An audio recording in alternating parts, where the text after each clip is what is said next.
What has made you lose all of your hope in humanity?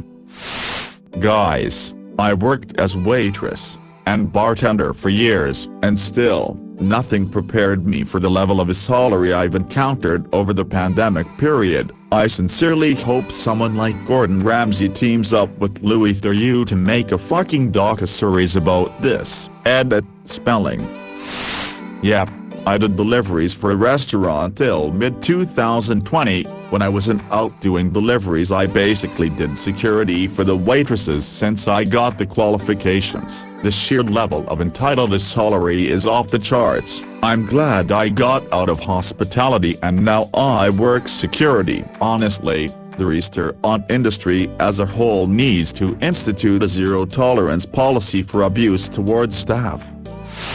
If you find yourself in an unfamiliar part of a city while alone at night, or really any time when it seems like sketchy things might be going down, walk and move with the purpose, eyes ahead, confident strides, like you've been to that barred window corner store up ahead 1,000 times in the past. Anyone looking for an easy mark will key in on insecurity in a heartbeat. When driving, always be aware and anticipate what other vehicles might suddenly do and think ahead how you should react if it happens. In the beginning you need to consciously endorse this mindset, but later on it will become a habit and you will become better at it. Also, never ever text or even look at your phone while driving. One day you will kill somebody, possibly yourself. I was followed once and before getting to my street turned a left, then backtracked and then turned down a back alley. He matched all the turns but didn't follow me down the alley. I went very slowly and when I got to the other end his truck was there waiting for me. I pulled in behind him and put on my high beams and moments later he buggered off. I got suspicious of the characters when they quickly got into their truck at a corner store while I waited at a red light, and then followed the rest of the route. They must have heard the stereo I had in a fun little Honda Civic hatchback and I'd replaced so many stolen sound systems by then. I once had a pretty stubborn creep following me one time. The dude wasn't even trying to not be sketchy. Black Charger, no tags, kept headlights off. I did the right turns and even passed through some really public places. Police department wasn't an option. There's no cops at night on weekdays and none at all day or night on weekends. So as a last-ditch effort I called my friends while briefly at a stop sign and told them to meet me at a really busy 24/7 gas station and let me know when they get there. My friends are roommates so they live in the same house. The creep finally left once he saw two big dudes come greet my car. I wasn't going to get out unless I was sure the follower left. My friends played it pretty cool, acting like they were wondering where I was at and mentioning a fake aunt. Sure, left turns, in some situations, such as busy cities, are roughly 10 times as dangerous as right turns. So it's actually safer to make 3 right turns than 1 left turn. https://www.washingtonpost.com/news/innovations/WP/2014/04/09/ The case for almost never turning left while driving/ Since that article has a paywall, here's a relevant excerpt. Federal data have shown that 53.1% of crossing path crashes involve left turns, but only 5.7% involve right turns. That's almost 10 times as many crashes involving left turns as right. A study by New York City's transportation planners concluded that left-hand turns were 3 times as likely to cause a deadly crash involving a pedestrian as right-hand turns, and 36% of fatal accidents involving a motorcycle involve a left-hand turn in front of a motorcycle, according to the National Highway Traffic Safety Association. Of course, it takes longer. However, if you multiple stops to make, and you have a computer calculating your route ahead of time, you can ask the computer to find the route that is mostly right turns, while minimizing left turns. It turns out this reduces risk, reduces time idling while waiting to turn left, and even minimizes fuel usage. Another quote from the same article.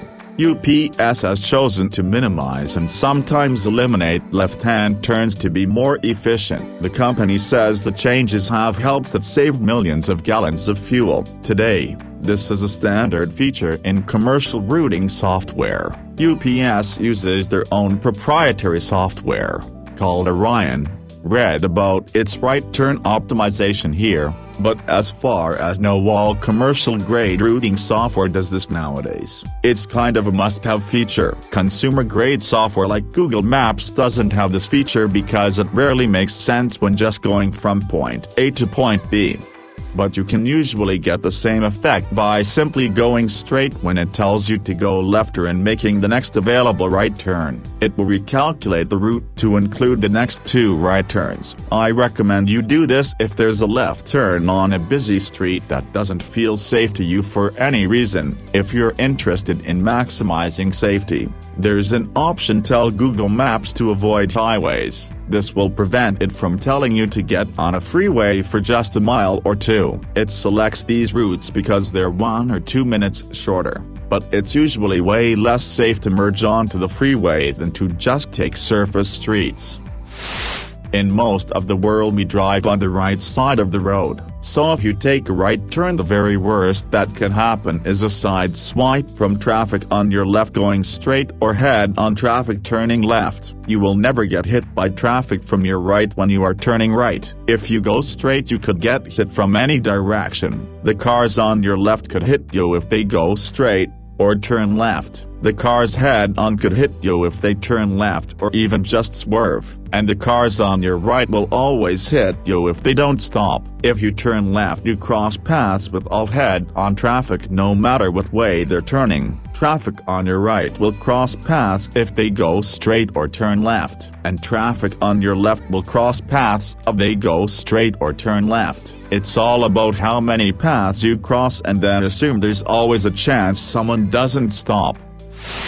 Unless the guy following you is just going home and you just happen to turn down the right streets. I was going home just the other night and I really think this happened. Guy in front of me had out-of-state license plates and it just so happened every time he made a turn, it was where I was going. We went into a subdivision, then he turned into a place with a cul-de-sac so he could turn around. I literally had to sit there while he turned around so I could park at my house. One time, I was followed by someone because I cut them off after they blew a stop sign, merging into the lane I'm in. They felt in the right to run the stop sign and cut ahead of everyone, so the fact that I sped up and got ahead of them was infuriating, I guess. The guy rolled down his windows and was shouting every word possible on how I'm scared and afraid, and wait until you get out of that car to see what happens. I'm gonna beat your ass. I promptly turned around, proceeded to drive 10 minutes down a straight road to my local police station after telling him have fun following me there. I get to the police station. He's still behind me. I take a left at the light to turn into the station and then I look in my mirror and the car was gone. Who's the person that's afraid now? You really have to watch out for destructive people. They'll take anyone down with them on the fall. Along with the 3 right turns advice, I've been told that if you think you're being followed, put your turn signal on and see if the person behind you also does this. If they do, skip the next turn and just go straight. If they turn, you're probably in the clear. If they don't, you're most likely being followed. Call the police immediately and do not under any circumstances drive home. Experts in kidnapping say never be coerced onto a vehicle. Literally do anything to avoid it, or you don't get a choice about going to that second location. They even said don't get in if someone is pointing a gun at you. Just run. Most kidnappers don't want to hang around and chase you down or shoot at you. That wasn't their goal. Even if they did shoot while you're running, they are nervous and it's harder than you think to hit someone on the move. Any move to fight / escape / run / evade has risk, but the worst risk of all, statistically, is complying and letting yourself be forced into a vehicle. Never let someone take you to a second location. The chances that they would actually shoot you in the parking lot of the Piggly Wiggly, where witnesses are present, are small, but better to be shot there than in some godforsaken field 30 miles out of town. You will be found quickly and there will be cameras and witnesses to gather evidence. If someone wants to remove you from a public location, it's because they want to do something to you that will cause you harm and send them to prison. If you are in the wilderness and need to sleep, do not sleep on the bare ground. You'll quickly become hypothermic. There's a reason bedrolls, sleeping bags, and hammocks were invented. If you have no camping bed, you can pile up leaves and brush, like a proper mattress stick pile, and lay in it to create an air pocket, buffer between you and the ground. This is arguably more important than being able to build overhead shelter or even being able to start a fire. Also, read a map before you go. GPS is great, but it makes people not care where they are and they have no real big picture of where they are going. Read a map, bring a compass and a whistle too. With that big picture in your head, you'll know generally if you get lost, which direction you should head to get back to safety. A whistle carries further than you're trying to scream and requires less effort. Both fit in your pocket easily. And yes, bring water and toss a few snack bars in your pack. I always carried Snickers bars before I had kids who are allergic to peanuts. Bring a jacket too, even if it's hot. If you are going hiking, pack extra water and drink it. As simple as that. Dehydration can quickly lead to disorientation, and I forget the exact facts, but a good percentage of hikers that get lost report having a headache before they lost their way. And headaches are one of the first signs of dehydration. Drink your water, please, people. Scream, yell and curse like your life depends on it, because it does. On a related note, the point where you stop defending yourself from an attacker is when he's on the ground and not moving. That doesn't mean dead, but does mean doesn't move. Hit, punch, scratch, wherever you can. Soft areas like eyes, throat and groin are bonus points. I have a little box in the car with tea candles, lighter, bottle of water, roll of toilet paper, tape, plastic bags, important phone numbers written down, you name it. Just a little survival kit. I don't really live in a cold area, but better be prepared. When fall hits, I also put a fleece blanket in the car. The kids love it for the first few minutes when the car is still cold, but in case of an emergency or a serious traffic jam, it can help keep you warm too. Here in the upper Midwest, I would recommend a pair of snow pants, hats, gloves, and a small shovel in winter. You never know, especially when the roads are icy and snow-covered. I'd rather lose trunk space to that than risk frostbite or even freezing to death because you got stuck or had car trouble. I had the TSA take my ferrocerium rods last time I flew. I said that they were striker rods that couldn't work without knife, which I obviously couldn't have on the plane. And the TSA guy said, so you make my argument for me. These are a knife, referring to the ferro rods. I wouldn't trust the TSA to follow either their own rules or common sense in any situation. Have some sort of fire. Fire is the #1 survival rule. You can cook food, boil water, keep you warm, keep away predators. Fire. It's the biggest morale booster in a survival situation. I was on a 3-day backpacking trip and I had 2 lighters fail on me in a snowstorm. From now on, I always buy a brand new lighter and keep some matches with me. I don't mess around when it comes to fire. On that note, there's an old technique of cutting off the barrel diagonally for a good 6 inches, not removing any length. Just opening up the barrel. It makes the barrel into almost a sort of bayonet, but that's not the intent. The intent is if the guy reaches out and grabs the barrel, he's likely to grab over that slant cut, putting his hand right smack in the path of the shot. When he grabs the gun, you just pull the trigger and relieve him of his hand. You joke, but I kind of do this in social outings. I don't drink, And when people start getting rowdy and want to move on to the next place, that's my exit, especially if it would rely on not having my own transportation to get there, back. From the stories I hear, I've dodged a lot of riffraff in this approach. My dad repeatedly told me this growing up and still does: if they're threatening you with a weapon, call their bluff and fight like hell to keep from getting in the vehicle. Whatever is going to happen to you right then and there is not near as bad as what is going to happen should you make it into the vehicle and be taken to another location.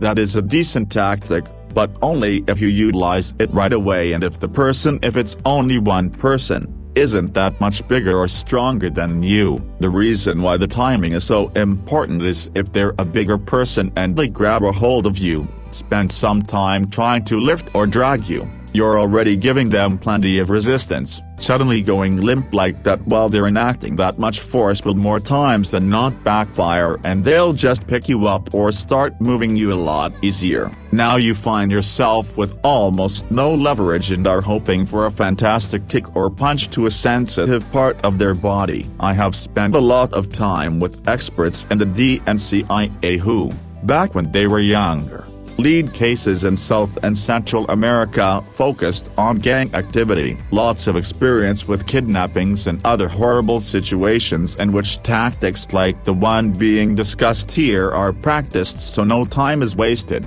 In a situation of somebody trying to drag you into a dark alley or their van, we're talking a matter of seconds total. So suddenly choosing to stop resisting and giving them 3-4 seconds of almost full control seals the deal unless you successfully go limp at the moment they try to move you.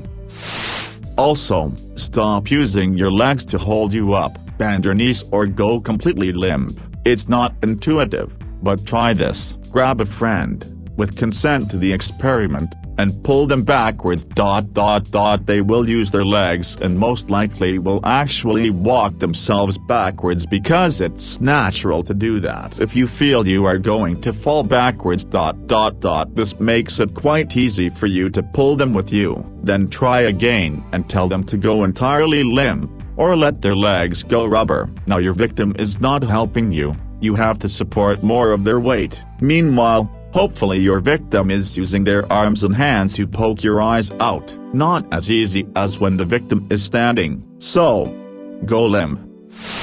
The pandemic and lockdown definitely acted as a sort of natural filter for certain types of people. The kind of people who would still regularly and more actively want to go out are probably the same kind of people who don't really care that much about others and would be giant assholes to their servers. The nicer people were all staying inside to avoid making things worse.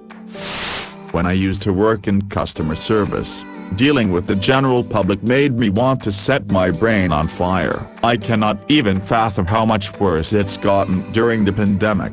You're a warrior.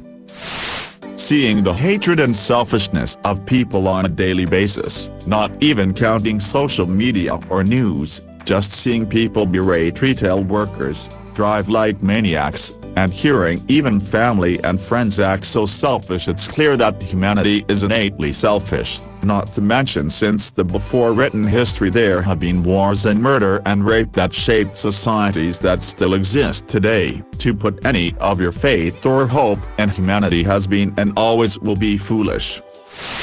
The hero label being used to justify treating essential workers like shit. I'm a healthcare worker. Put in my time on COVID units without a single cent is hazard pay. Meanwhile, the C-suite's folks get their regular bonuses even though their staff actually doing the work are understaffed, poorly supplied and are developing some really nasty mental health issues. Hero is how they justify it, treating us like soldiers in wartime to justify our losses. And don't get me started on how restaurant, retail, food processing, etc. employees have been treated.